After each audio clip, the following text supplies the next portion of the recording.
Physics part 2 और chapter number हमारे पास 12 है इलेक्ट्रोस्टैटिक। तो सेकेंड ईयर की फिजिक्स का आगाज़ हमने इलेक्ट्रोस्टैटिक से करना है। तो आज हमने देखना है कि इलेक्ट्रोस्टैटिक क्या है। तो बेसिकली ये जो इलेक्ट्रोस्टैटिक है ये दो वाट इलेक्ट्रिक और दूसरा स्टैटिक पे मुश्तमिल है। तो बेसिकली जो हमारे पास इलेक्ट्रिसिटी होती है इसको हम दो मेन ब्रांचेस के अंदर स्टडी करते हैं, एक है इलेक्ट्रोस्टैटिक्स और एक है इलेक्ट्रोडायनेमिक्स।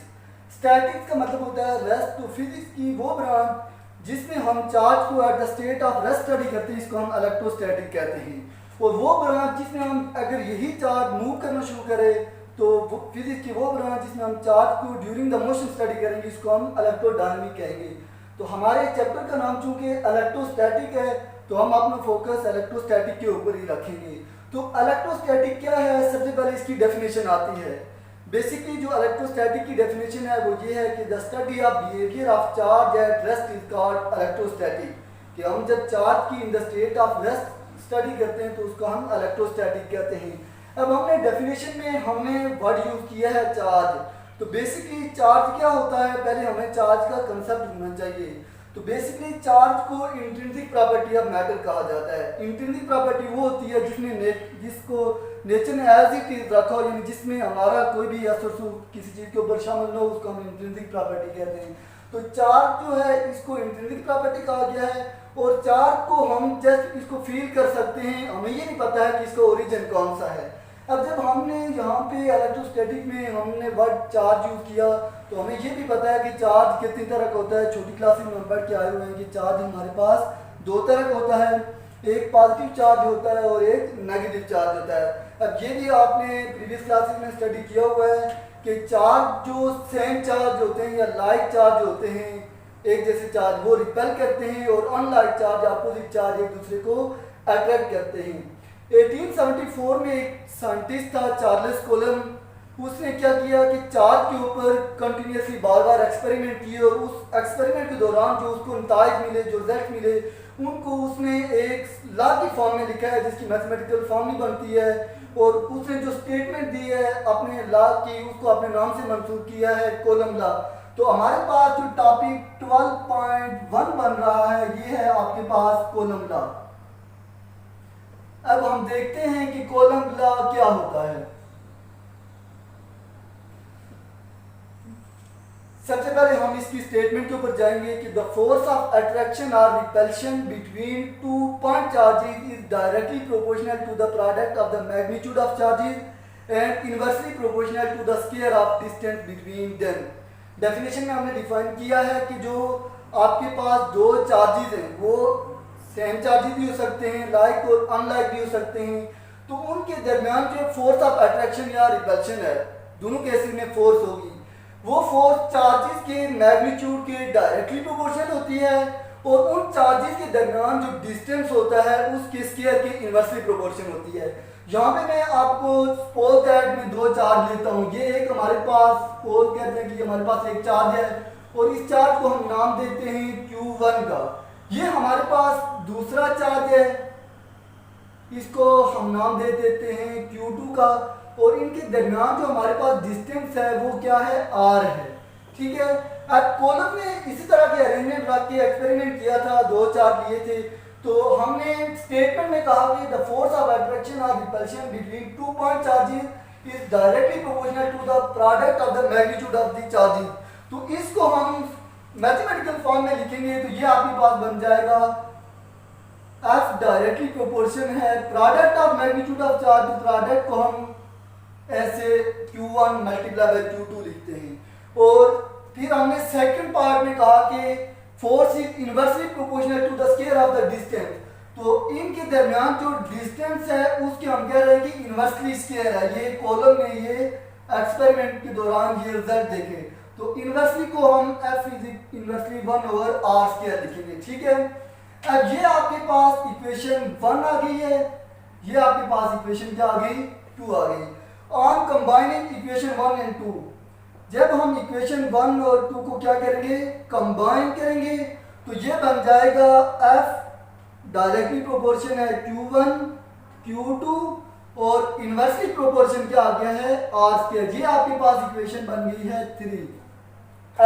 जो हमने स्टेटमेंट की पढ़ी है, जो इसकी स्टेटमेंट लिखी है, उसको हमने मैथमेटिकल फॉर्म में लिख लिया है। इसके बाद आपको पता है कि जब भी हम कांस्टेंट ऑफ प्रोपोर्शनलिटी को खत्म करते हैं, प्रोपोर्शन को खत्म करते हैं, हम यहाँ पे एक कांस्टेंट इन्वॉल्व करते हैं, और जो कॉलम ने अपनी कैलकुलेशन के दौरान कांस्टेंट यूज किया वो k था, और ये बन जाएगा f is equal to k q1 q2 over r square. अब यहाँ पे k कांस्टेंट ऑफ प्रोपोर्शनलिटी है, और इस k का नाम क्या है? k को कॉलम कांस्टेंट कहा गया।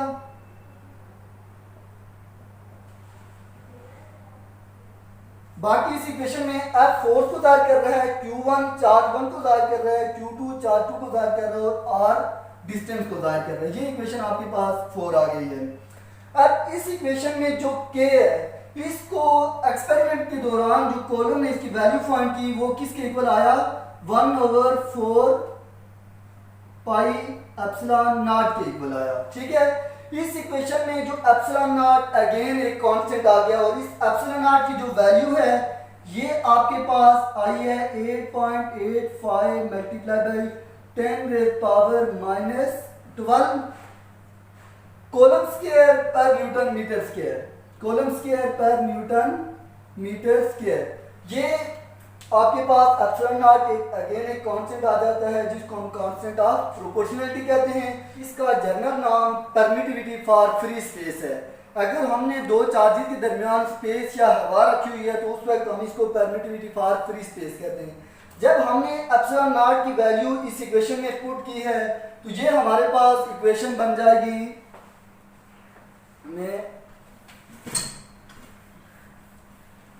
आपके पास ये बन जाएगी f is equal to 1 divided by 4 pi multiply by 8.85 multiply by 10 raise power -12 q1 q2 over r square बन जाएगी।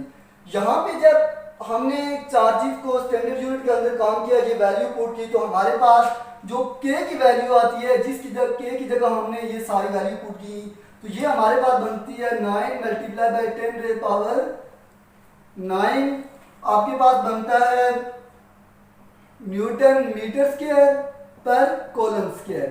यहां तक हमने जस्ट कैलकुलेशन की है कॉलम लॉ की। अब यहाँ पे ये जो k है इसके बारे में कहता है कि k डिपेंड करता है मीडियम बिटवीन टू चार्जेस, कि k का इंहिसार किन दो चीजों पे है, एक है ये मीडियम के ऊपर है, और दूसरा हम फोर्स चार्ज और इसके दरमियान जो डिस्टेंस है इसको हम कौन सी यूनिट में मेजर कर रहे हैं, जिस यूनिट में मेजर करते हैं उसके ऊपर डिपेंड करता है।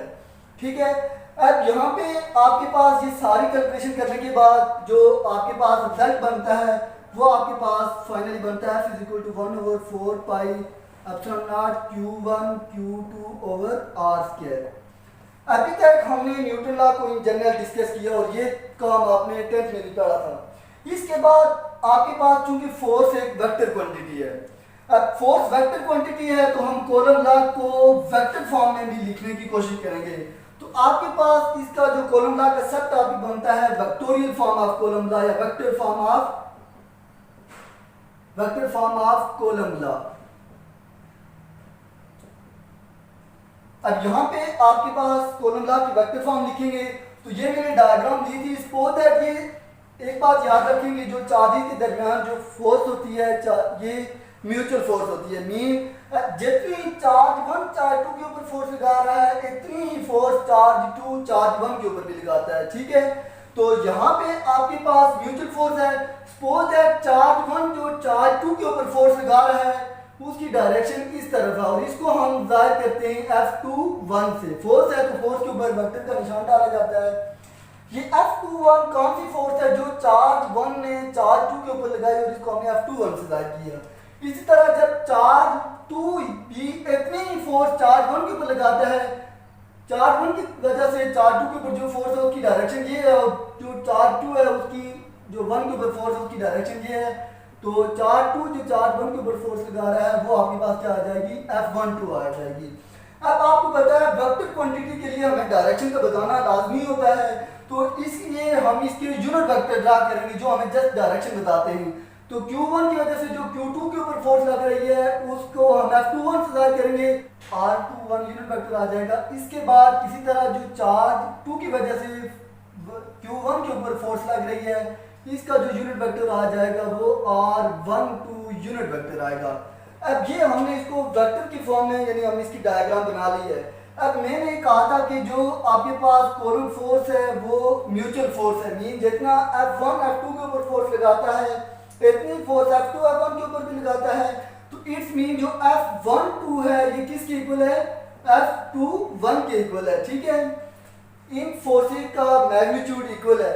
लेकिन देखें इसकी डायरेक्शन यहाँ से इस तरफ है और जो चार्ज 2 है उसकी डायरेक्शन इसके अपोजिट है। तो it's mean forces equal in magnitude है बट अपोजिट इन डायरेक्शन है।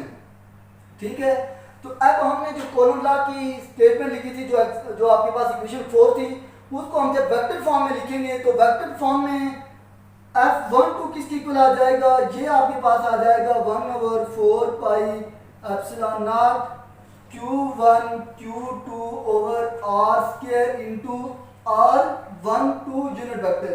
यहाँ पे F12 है तो यहाँ पे यूनिट वेक्टर भी R12 आएगा। इसी तरह जो F2 F1 के ऊपर फोर्स लगा रहा है ये आपके पास आ जाएगी 1/4 pi epsilon naught Q1 Q2 over R square into यहाँ पे 2 1 है तो यहाँ पे जो यूनिट वेक्टर होगा वो 2 1 यूनिट वेक्टर होगा, जिसका मतलब है कि 2 से 1 की तरफ फोर्स लग रही है।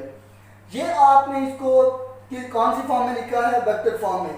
अब आपको पता है कि इनका मैग्नीट्यूड इक्वल है बट डायरेक्शन अपोजिट है, तो इनको हम मैग्नीट्यूड की फॉर्म में लिखें तो जो F12 का मैग्नीट्यूड होता है इन कैलकुलेशन ये F21 के मैग्नीट्यूड के इक्वल आता है।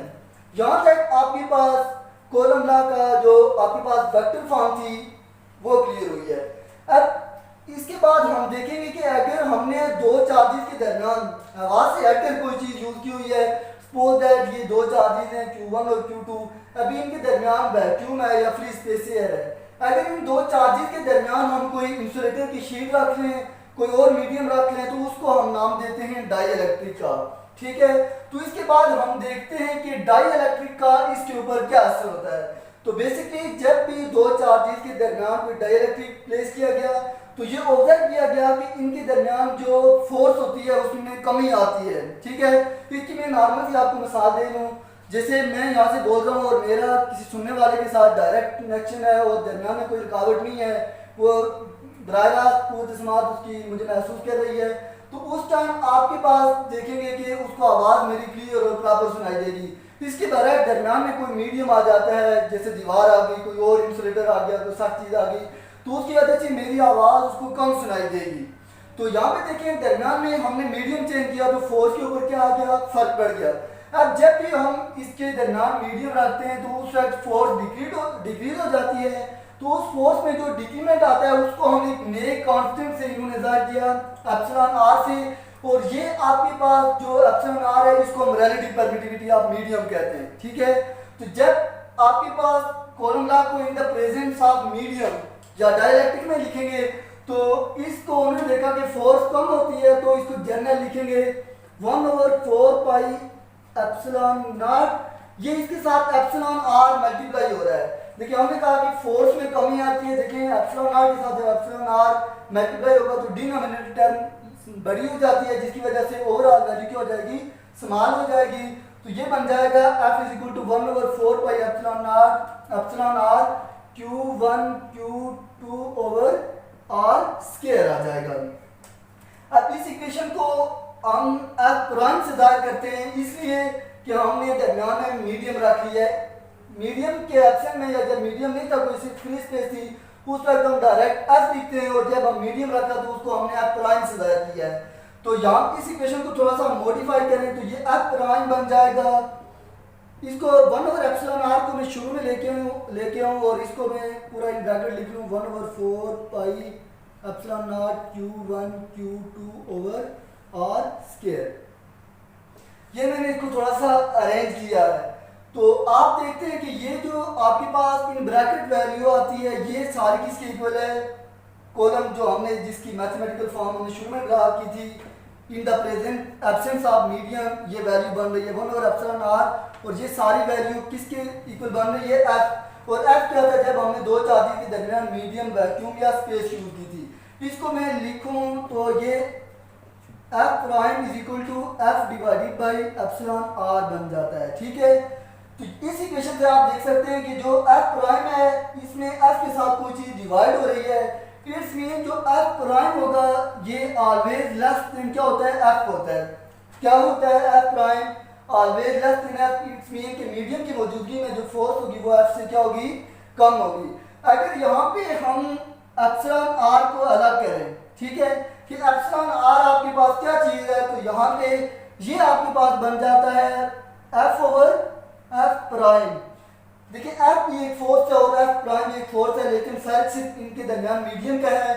तो एप्सिलॉन आर को यहाँ पे हम डिफाइन करें तो ये बनता है ratio of the force in the presence of, in the absence of medium to the ratio of the force in the presence of medium or dielectric। तो एप्सिलॉन आर को आपने डिफाइन कर लिया। यहाँ से इसके बाद देखें कि ये दो सिमिलर क्वांटिटीज के दरमियान रेशियो है, इट्स मीन इसकी कोई यूनिट नहीं होगी। तो जो आपके पास एप्सिलॉन आर आता है इसकी कोई यूनिट आपके पास नहीं है। ये आपका जो टॉपिक 1 था सेकेंड ईयर फिजिक्स का चैप्टर 1 का पहला टॉपिक कॉलम लॉ, ये इसके 3 सब टॉपिक बनते हैं। तो ये यहाँ पे आके आपका टॉपिक एंड होता है। और ये जो टॉपिक है ये पेपर पॉइंट ऑफ व्यू के हवाले से बहुत इंपॉर्टेंट है।